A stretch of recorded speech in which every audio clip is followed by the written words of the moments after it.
Assalomu alaykum, mening YouTube'dagi qadrli va hurmatli auditoriyam. Azizlarim, brilliantlarim, go'zal qizlar, ayollar va bugun biz siz bilan qanday qilib sevimli ayol bo'lish haqida gaplashamiz. Bilasizmi, Sharqdan, ayniqsa O'rta Osiyo davlatlarida yoshligimizdan biz qizlarga qulay bo'l, sabrli bo'l, hammani eshit, hammani ko'ngliga qara, kamtar bo'l, ko'p maqtanma, ko'p o'zingni ko'rsatma, ko'p insonlarni, ko'p odamlar bilan gaplashma va hokazo va hokazo. Xullas, hammaga xizmat qilishga tayyor a'lochi va qutqaruvchi sindromidagi qizlarni tayyor qilib yetishtirishadi. Buni sababi nima? Buni sababi juda ham oddiy. Boshqalarga qulay bo'lish orqali oilasiga qanaqadir minus olib kelmaslik yoki yana boshqa bir qancha fikrlar. Tanganing ikkita tarafi bor. Kamtar, aqlli va sabrli bo'lish degani bu o'zini namoyon qilmaslik, hamma narsaga chidab yashash va o'zini eng oxirgi o'ringa qo'yish degani emas. Yuzlab, minglab o'zbek ayollari afsuski o'zini qurbon qiladi. Qurbonlik pozitsiyasida yashaydi. Qurbonlik pozitsiyasi ham ikki tarafi bor. Bittasi hamma narsaga meni turmush o'rtog'im, dadam yoki qandaydir inson menga sharoitlarimni qilib bersin. Ikkinchisi esa o'zini umuman eshitmasdan o'zini hamma orzularini chetga surib qo'yib, faqatgina boshqalarga xizmat qilish. Siz qaysi pozitsiyadasiz? Yoki deylik, a'lochi qiz sindromi. A'lochi qiz bu ko'pincha dadasidan tasdiq olmagan qizlar uchun. Deylik, ota-onangiz yoshligingizda, ota-onasidan tasdiq olmagan qizlar uchun ota-onangiz yoshligingizda sizga mana bunday qilsang, mana bunday narsa olib beraman. Uborga qilib qo'ysang, shokolad beraman. 5 ga yopsang choragingni, mana bunaqa sovg'a olib beraman degan bo'lsa, agar siz hamma narsani zaslujit deyiladi rus tilida, ya'ni ishlab olgan bo'lsangiz, o'zingizni isbotlab nimadir olgan bo'lsangiz, katta hayotda ham, katta bo'lganingizda ham ko'pincha erkaklar bilan munosabatlarda meni sevishlari uchun men qulay bo'lishim kerak, men kimgadir xizmat qilishim kerak. Men nimadir qilsamgina qadrlayman, nimadir qilsamgina sevilishga arziyman degan fikr bo'ladi sizda.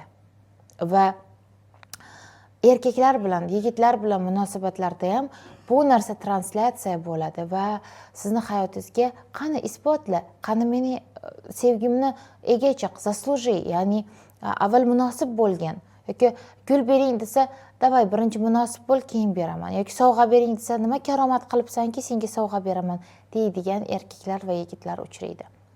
Qutqaruvchi qizlar sindromi. Ko'pincha qutqaruvchi qizlar o'zidan boshqa hammaga yordam beradi, lekin o'zidan boshqa hammaga yordam berish jarayonida qanday qilib o'zi cho'kib ketayotganini, o'zi depressiyaga qarab ketayotganini, o'zim aslida nimani orzu qilaman degan savollarga javobni topa olmasdan qiynalib yashayotganini sezmaydi. Juda ham ko'p ayollar qutqaruvchi sindromida, ya'ni ular uyidagilari, qarindoshlari, ota-onasi, bolalari, turmush o'rtog'i hammani qutqaradi, hammaga yordam beradi, lekin o'ziga yordam bera olmaydi va shuning natijasida ular ko'pincha depressiyaga moyilligi kuchli bo'ladi. Chunki bizning tanamiz shunaqa ishlaydiki, biz agar o'zimizni talantimizdan, o'zimizni qobiliyatlarimizdan, o'zimizni sevgan ishimizdan rad qilib, doimiy tarzda o'zimizga xiyonat qilib, boshqalar uchun xizmat qilishni, boshqalar uchun yashashni boshlaganimizda bizning tanamiz har xil ayollik kasalliklarni keltirib chiqarishi mumkin, semirishimiz mumkin. Va yana juda ham ko'p ayollik jihatdan o'sha kista, mioma, hamma mana shunaqa kasalliklar aslida siz o'zingizga xiyonat qilayotganingiz, o'zingizni qutqarmayotganingiz va har doim boshqalarga o'zingizni qurbon qilayotganingiz natijasida kelib chiqadi.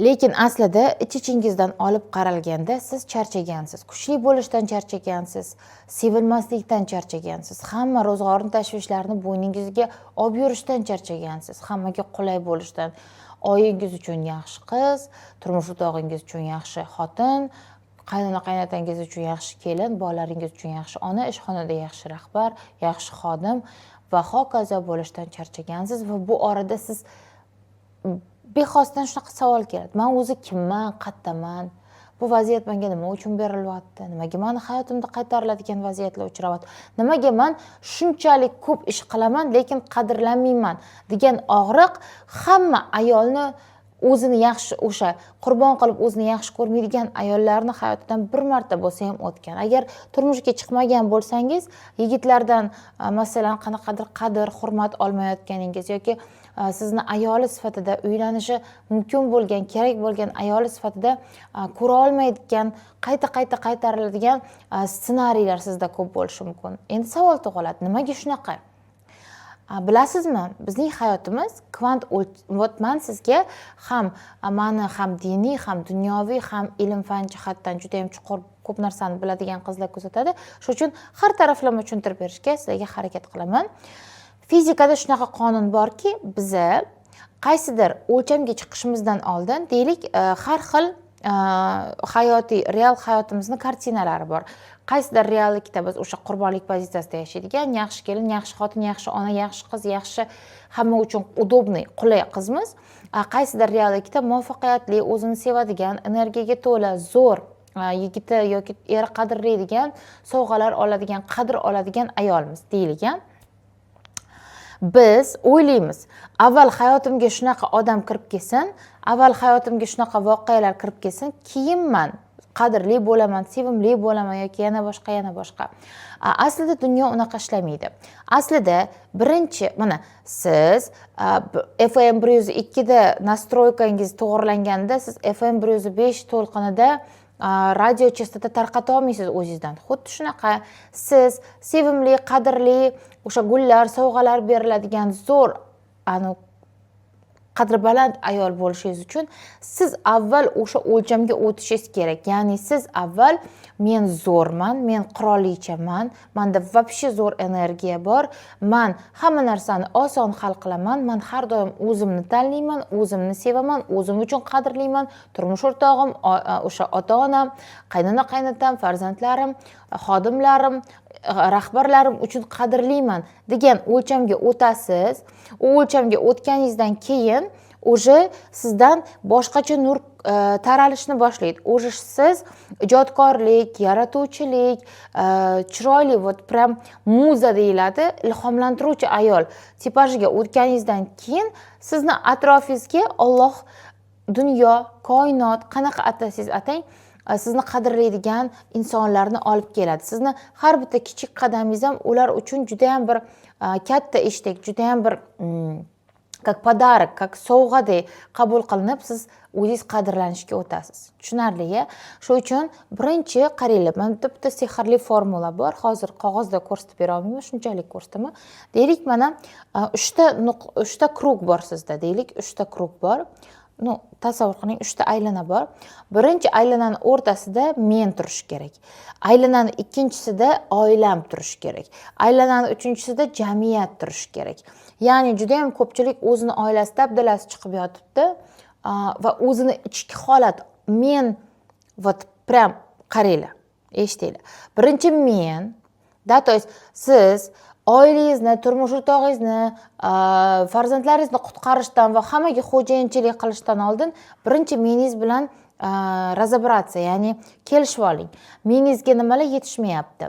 Meningiz nimalardan baxtli yoki baxtsiz? O'zi baxtlimisiz? Nima sizni baxtli qiladi-da? Qanchalik o'zingizni shaxsiy rivojlanishingiz ustida ishlayapsiz? Hatto bo'ladi shunaqa ayollar o'zini hayoti dabdala, lekin opa-singil, qarindoshi, dugonalar hammaga tekki maslahatlar. Bu boshqa roligimizda, darslarimiz, kurslarimizda bo'ladi. Birinchidan, Gavhar Sagdullayevaning maydoniga kirgan qizlar bepulga hech kimga maslahat bermaydi.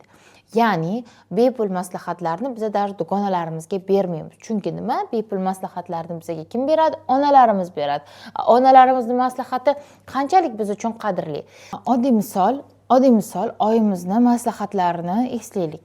Qanchalik biz minnatdor bo'lamiz agar onajonlarimiz bizga har doim shapkangni kiyib oldingmi, uni qilib oldingmi, buni qilib oldingmi deb doim tergasa, tekin maslahatlar bersa, qadri bo'lmaydi. Xuddi shunaqa sizning dugonalaringiz uchun gapirgan maslahatlaringizni, tekin maslahatlaringizni, kimnidir qutqaruvchilik pozitsiyasidagi ko'zlab qilgan ishlaringizni hech kim qadriga yetmaydi. Bizani har doim tarbiya shunaqa qilinadiki, birinchi ota-onaga quloq solamiz, keyin turmush o'rtog'imizga quloq solamiz, keyin bolalarimizga, keyingina o'zimizga vaqt qolsa o'zimizni tanlaymiz. Lekin afsuski u vaziyatda o'sha siz energiyangiz, yoshligingiz, g'ayratingiz ketib bo'lgan bo'ladi va o'sha 20-30 yoshdagi g'ayrat, shijoat, ichingizdagi yonib turgan olovingiz o'sha 50 yoshda bo'lmaydi. Xo'p, bunaqa vaziyatda nima qilish kerak? Hattoki mana shunaqa o'zi ayol kishi jodugar deb bekorga aytilmaydi. Ayol kishi juda ham bir katta energiyaga ega mavjudot, shaxs. Biz xohlasak ham oila, ham bola, ham qaynona-qaynota, ham biznesimiz, ham turmush o'rtog'imiz, hamma narsani birga zo'r qilib olib bora olamiz. Lekin ko'pchilik bizada o'zbek ongida yoki tanlanadi. Masalan, boy erkak tanlaysan, seni sevadigan erkakmi? Как будто boy erkak bizani seva olmaydi. Yoki kambag'al erkakkina bizani seva oladi. Tipa sevimli, sevgi bilan oila qursa, обязательно uni puli yo'q bo'lishi kerak. Boy erkaklar обязательно qanaqadir parazit, yomon bo'ladi, sizni sevmaydi, bir nechta ayoli bo'ladi deb yoki ongida tarbiyalanadi. Masalan, sevimli turmush o'rtoq, ham u boy bo'lishi mumkin-ku, rivojlangan erkak bo'lishi mumkin-ku, rivojlangan ayolga hech qachon rivojlanmagan erkak kelmaydi. Xuddi shunaqa rivojlangan erkakka hech qachon rivojlanmagan ayol kelmaydi. Agar kelgan taqdirda ham ular tez orada ajrashib ketadi. Xuddi shuning uchun hattoki eringiz bo'lsa ham, bolalaringiz bo'lsa ham nima qilishingiz kerak? Rivojlanishingiz kerak. O'zingizni energiyangiz ustida, o'zingizni aurangiz ustida, o'zingizni ayollik fitratingiz ustida. Ayollik energiyasi bor gapmi, yo'q gapmi deyishadi. Bu bor gap, haqiqatan ayollik energiyasi bor narsa. Ayollik energiyasi bu dunyodagi eng kuchli energiya. Juda ham ko'p narsalarni hal qilib boradigan, juda ham ko'p yaxshi narsalarni hayotingizga jalb qiladigan sehrli energiya. Aynan shuning uchun biz har kuni, har lahza, har onda o'zimiz ustimizda ishlashni to'xtatmasligimiz kerak. Dugonalaringiz bilan gaplashmang, toksik dugonalaringizni eri, yigiti, yana qarindoshlarini muammolarini eshitmang. 1 soat tinch o'tirib, shunchaki meditatsiya. Yana bitta narsa, boya o'lcham dedim. Masalan, siz hozirgi bor resurslaringizdan kelib chiqib orzu qilmasdan kelajakdagi obrazingizni ko'rishingiz kerak edi. O'sha kelajakdagi obrazingizdan reja tuzishingiz kerak. Masalan, hozir 100 ming dollar topmayapsiz, lekin kelajakdagi Gavhar, kelajakdagi Aziza, kelajakdagi qiz o'sha o'zi orzu qilgan hayotda, o'zi orzu qilgan pullarda, orzu qilgan uylarda, orzu qilgan insoni bilan yashayapti. O'sha qiz qanaqa, o'sha ayol qanaqa fikrlagan bo'lardi? Qanaqa harakatlar qilgan bo'lardi? Hozirgi resursdan kelib chiqib emas, kelajakdagi mengizni eng yuqori nuqtasidagi o'sha ayol qanaqa orzu qiladi-da? To есть, mana shularni o'ylash kerak-da. U narsani faqatgina yana hozir nimalar kuchayib tez chiqib ketdi. Affirmatsiya. Men chiroyliman, men boyman, men unaqaman. Okey. Niyatga ko'p narsa bog'liq, gapimizga ko'p narsa bog'liq. Lekin bizani polimiz, maydonimiz shakllanmagan bo'lsa, bu narsa sarob. Siz 100 marta men boyman, 100 marta men biznesmen, lediman, 100 marta men sevimliman deyishingiz mumkin. Lekin sizni o'lchamingizda, sizni olamingizda siz o'shanaqa o'lchamga chiqib olmagan bo'lsangiz, siz o'zingizni не только gap bilan, faqatgina gap bilan emas, o'zingizni ruhiyatingiz bilan, o'zingizni energiyangiz bilan, o'zingizni aurangiz bilan, o'zingizni fikrlash nuqtai nazaringiz bilan, ya'ni o'sha eng yuqori nuqtangizdagi ayol nimalarni xohlaydi? U qanaqa sevgini xohlaydi? Qanaqa o'ziga bo'lgan munosabatni xohlaydi? Masalan, ko'p qizlar o'ylaydi, что zo'r sevgiga arzishim uchun avval o'zim karyera qilishim kerak, zo'r bo'lib olishim kerak, avval o'zimga uxodim uchun qanaqadir yetarlicha pulim bo'lishi kerak yoki faktlar ham o'zingizga ухаживать qilish o'sha pulga umuman bog'liq narsa emas aslida. O'zingizga bo'lgan qadr-hissi va sevimlilikni his qilish ham aslida umuman pulga bog'liq emas. Xuddi shunaqa siz maksimalni o'zingizga bo'lgan cheksiz hurmat, yuksak hurmat turishingiz kerak.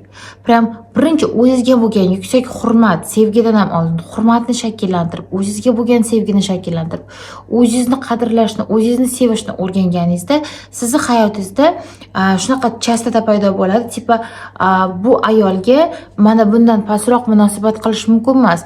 Bu ayol bilan mana bunaqa munosabat qilish mumkin emas va erkaklar avtomatik tarzda sizga sizni o'lchamingizga o'tib muomala qilishni boshlaydi. Aynan shuning uchun men va bu narsalarni полностью shakllantirish uchun sizga praktikalar kerak. Masalan, deylik, psixologga borasiz. Bitta seansi masalan $100-200 turadi. Oddiy hozirgi endi oddiy psixologlarning seansi shunaqa.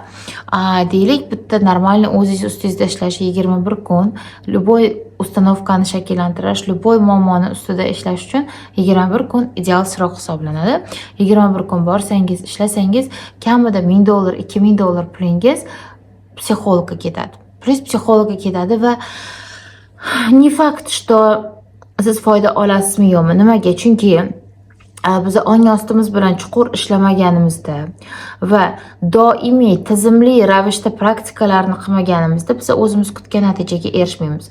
Ana shunaqa natijani nima beradi? Albatta meditatsiyalar doimiy praktikalar beradi. Va aynan shuning uchun men sizlarga barcha meditatsiyalarimni men sevimli ayol meditatsiyalar paketida rosa o'yladim. Men sevgiman qilsammikan, sevimli ayolman. Yo'q, sevimli ayol deb nomlashga qaror qildim. Sevimli ayol meditatsiyalar paketida olasiz va bu paketning ichiga 15 ta sehrli meditatsiyalar kiradi. Bu qanaqa meditatsiyalar?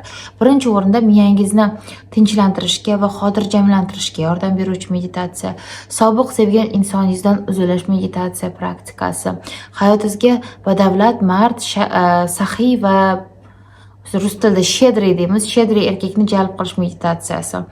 Menga baribir meditatsiyasi bor. Qanday qilib xotirjamlikda istalgan hamma narsani hayotingizga jalb qilish va aslida eng qiyin muammolarni ham qo'yib yuborganingizda u muammolar avtomatik tarzda yechim bo'lib sizning hayotingizga kirib keladi. Qalbni tinchlantirish meditatsiyasi, ilohiy poklanish meditatsiyasi, qizaloq meditatsiyasi. Ya'ni ko'pchilik masalan yoshligida, qizaloqligida qanaqadir travmalar qolgan bo'lsa, ota-onasidan yetarlicha tasdiq yoki sevgi olmagan bo'lsa, ularga bu meditatsiya juda ham yordam beradi va yana qanday qirolicha meditatsiyasi bor. Bu samotsenkani oshirishga yordam beradi va sizni eng zo'r narsalarga arzishingizga juda ham ko'p meditatsiya bo'lgani uchun hozir nomlarini ko'rib aytaman sizga. Munosabatlar meditatsiyasi, bu hayotingizga zo'r munosabatlarni jalb qilish uchun alohida 3 ta meditatsiya yaratganman. Orzuyimdagi erkak meditatsiyasi bor. Bu meditatsiya orqali siz haqiqatan har doim o'sha kelajakda sizni oilaviy hayotingizda, munosabatlardagi hayotda jalb qilinishi, bu kerak bo'lgan kartinalarni qayta ko'rasiz va avtomatik tarzda sizni hayotingizga o'shanaqa inson kirib keladi. Chunki biz istalgan hayotimizdagi natijalarni avval xayolimizda yaratamiz, keyin u narsalar bizning hayotimizga kirib keladi. Keyingisi ayollik magnetizmi meditatsiyasi, ya'ni ayollik dagi magnetik energiyani oshirishga yordam beradigan, bizning energiyamiz baland chastotada bo'lsa, xuddi shunaqa chastotadagi zo'r insonlar bizning hayotimizga kirib keladi. Tozalanish meditatsiyasi.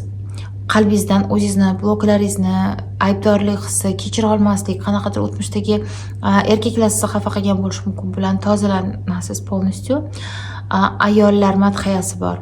Juda ham assalomu alaykum, mening mushukcham deb boshlanadi. Ya'ni sizga haqiqiy bir har kuni eshitishingiz kerak bo'lgan gimn, madhiya. Bu narsa sizni miyangizdagi yangi neyronlarni yaratib, sizni hayotingizga siz ne только erkak kishi yoki munosabatlar jihatdan, balki sevgi, munosabatlar va boshqa sohalarda zo'r natijaga erishishingiz uchun zo'r natijalar olib keladigan meditatsiya. Men yulduzman meditatsiyasi bor. Men yulduzman meditatsiyasi hayotingizga yaxshi, pul oson kirib kelishi, ya'ni siz diqqat markazidasiz, sahnadasiz, hammasiga pul to'lashga tayyor. Sevimli ayol bu nafaqat erkak tomonidan sevilgan, balki auditoriya tomonidan sevilgan, mijozlari tomonidan sevilgan, qimmat cheklar bilan ishlay oladigan, o'zini qadrini bilgan ayol. Aynan shuning uchun ham men Men yulduzma meditatsiyasini yaratganman. Keyin minnatdorlik meditatsiyasi. Minnatdorlik meditatsiyasi eng yuqori chastota shukronalik. Siz hayotingizda yo'q narsalar uchun ham shukr qilishni boshlaganingizda, как будто u narsani Xudo bu narsa uchun ham shukr qilyapti. Qara, значит bunga точно berishim kerak ekan. Даже bor narsasiga shukr qilmaydigan odamlar bu hali yo'q narsaga shukr qilyapti. Значит bu buni olishga arziydi deydi va shuning uchun shukronalik eng yuqori chastota hisoblanadi. Va har doim shukronalik energiyasida biz harakat qilganimizda bizning hayotimizga cheksiz imkoniyatlar kirib keladi. Bu meditatsiyalarni qilish esa shukronalik meditatsiyasini sizning miyangizda yangi ijobiy neyronlarni yaratadi.